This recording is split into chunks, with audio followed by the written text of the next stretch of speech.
the writer Julia Serrano has pointed out, when you look at a chart of left-handedness among Americans over the 20th century, you see a massive spike when we stopped forcing kids to write with their right hand, and then a plateau. That doesn't mean everyone became left-handed or that there was a rapid onset southpaw dysphoria. It means people were free to be who they fucking were. Okay. This is very important because I love that massive spike. Go ahead. As we know in a lot of these political conversations, essentially someone crafts a talking point and then everyone just repeats the talking point because they find it persuasive. Of course. Okay.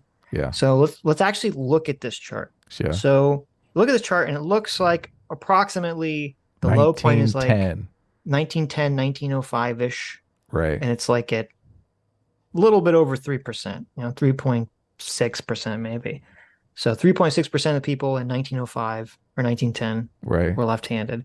And then you see it steadily goes all the way up until 1960 when it reaches just under 12%. Right. Okay. So that means it takes about 50 years. 50 years, this massive spike. Yes. It takes 50 years. It takes 50 years to go up about 10 points.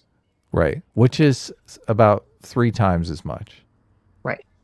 So let's go to, so we're at 11:45. So let's switch videos really quick to Lisa Lippman, actually, the woman who wrote the Rapid Gender Dysphoria study, is on Megyn Kelly a year ago talking about this exact issue. So let's see what she has to say about this. What does that really mean? So in the United Kingdom, they saw a 45,000% increase in girls attending the gender identity development services. 4,300, so 4,000, I'm sorry, 4,500% increase. And that is huge. That's really huge. And just to do the math on that, to keep it simple. So whereas there might have been one girl coming in 10 years ago saying, I think I might be, I'm gender dysphoric, just to really dumb it down, like confused about my gender or may identify with the opposite gender. Now there's 4,500 girls coming in 10 years later. Well, 45,000 increasing includes. Right. So the increase is, I tried to drill down because it's hard to kind of, what is this? So that's a 60% increase per year, over this 8-year period. The math is so confusing. It hurts my head. They've gone way up. Let's go with that. It has gone way up. And so some people say, oh, it's just because of stigma. And when you see numbers like that, there's a responsibility to dig a little deeper than just saying, here's one explanation. Let's just stop there and stop looking. And so some people, I think, can dig in their heels and say, nope, it's just because of this. And if you look at other things that you might consider where stigma has decreased and you've seen things increase, we'll talk about left-handedness. So many years ago, it was strongly discouraged for kids to write with their left hand. And when people, got over that and were more neutral, the numbers went up. And those numbers went up from 3% to 11%. And so that's a number of, let's say, 266%, but it was over 50 years. So wow. It went up much less and it was over 50 years. So I tried to do some calculations, and I don't know if this is going to bore people or not, but just to try and say it in the same language. Because if we're talking about 50 years or we're talking about 8 years, so for the girls attending the clinic, that was 60% increase per year.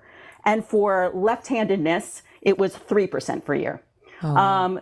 Those were really, those were big changes that people were seeing. And they were seeing also this, because there were so many teen girls, it shifted to a population that was mostly boys to one that was mostly girls. Yeah, let me ask you about that. So this left-handed point that people keep bringing up actually disproves their point. It doesn't prove it. It disproves their point. Okay. because it took 50 years for the number to raise 10 points. And as she said, it basically rose at 3% every year for 50 years. And yet the trans rate, or the rate of people identifying as trans, is risen by 60% every year to a total of 4,500% increase. Right. Okay. Which Megyn Kelly did have the math right. If it was one person at the beginning of the 8-year period, it's 4,500 people at the end of the 8-year period. Right. And so just try to imagine. So we have a 4,500% increase, and this isn't over 50 years. This is over like 8 3 years. or 4 or 5 years, right? Or would she say 8 years? She said 8 years, yeah. Yeah, over 8 years. 8 years to 50. Okay.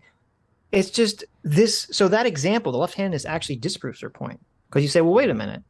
Something like left-handedness, there was a social stigma against it. And when the social stigma went away, it took 50 fucking years for that number to spike as much as it did. Mm-hmm. And that's for left-handedness. Something that basically requires you to do nothing to change it, right? You don't have to take drugs. You don't have to get surgery. All you have to do is just do literally the thing that comes natural to you. Right. And that took 50 fucking years to go up 200%. And yet this is going up 4,500% over 8 years for something that requires drugs and surgery? Dude, my question is, could we get left-handedness up to 4,500% if we just glorified people who were left-handed? Maybe you could.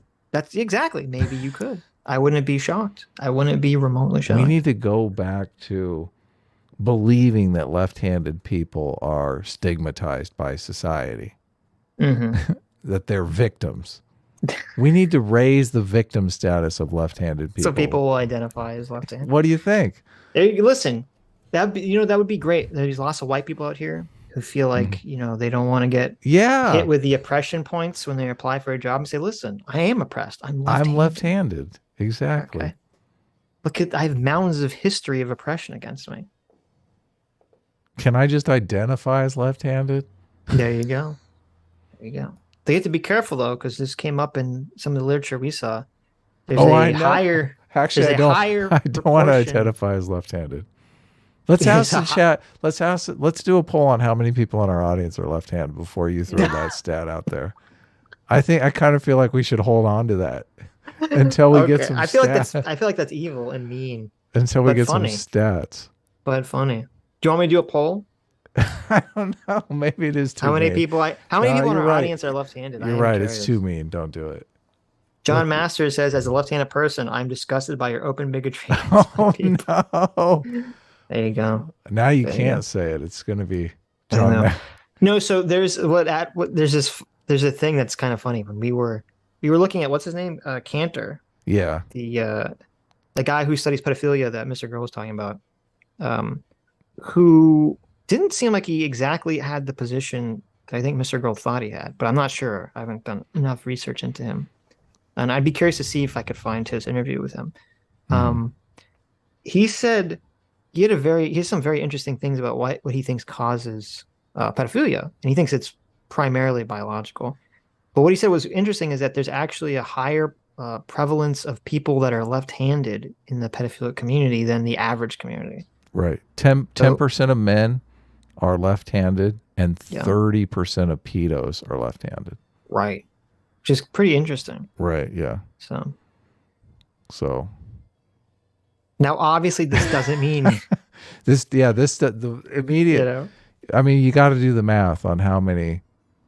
Like 10% of men, that's like 150,000. I don't know. Like there's 300 million Americans, so you figure 150 million men, right? What's 10% of 150 million? I don't know, but doing the math is not important because it's 15 million. Right. So there's 15 million left-handed people, right? Yeah. And there's 3 to 5% of the population are pedos. So it would be 30% of that, 3 to 5%. So it's a much smaller number, obviously. There you go. Tons of left-handed people that are not pedos. But at the same time, I will not hire a left-handed babysitter just to be on the safe side. People are saying despite left-handed people making up 10% of the population. Right. I mean, it's interesting. It's interesting. He was saying he thinks it has something to do with, if you're left-handed, obviously it means he's talking about how the hemispheres are wired differently. And maybe in that rewiring process, there'd be a higher chance of because basically he was saying that with pedophiles, he thinks that basically their brain is wired incorrectly when they're in the womb to essentially look at children as potential mates when normally people do not have that wiring in their brain. Yeah. And he was saying that he thinks that maybe in the process that causes people to become left-handed, there's a higher chance of a screw up, essentially. Right. For the pedophilic thing. So, I mean, the various brain states are really just modules of the brain. Even the attraction to women and attraction to men is it's a module. It's like an app that, your brain gets this app or your brain gets this app. There's all these different apps that your brain gets. Right. And I think he said in one of the talks that there's an app for, mothers to be attracted to their children, obviously, to care for them. So some sort of mix up between that app and the sex app, the mate app. So, right. Which someone said that left-handedness has a higher prevalence in a lot of mental disorders, which I believe is true. And I think Cantor said that's true for schizophrenia too, in that video. I don't know about other ones. Left-handed people are schizophrenics too. Well, geez, no. I'm just that is a higher prevalency of left-handedness among schizophrenics than there is among the general population. Right. Yeah. So, and someone asking this interesting question: is that why historically left-handed people were stigmatized? That's possible. I mean, it could be possible that people for way back in the day would make these connections in their mind. That could be a theory. I know the theory that I always heard, though I think it only applies to Middle Eastern cultures, is that it was generally thought that you would customarily in the Middle East, I think you generally wipe your ass with your left hand and you eat with your right hand and you shake people's hands with your right hand. So it was if you were eating with your left hand and shaking people's hands with your left hand, it was you're using the hand you shit with to eat. And so gross. Right, exactly. But I don't know if that applies to other cultures. So maybe it did have something to do with that sort of the weird mental illness prevalence, or maybe just because people didn't like that they were different. I don't know. Who knows?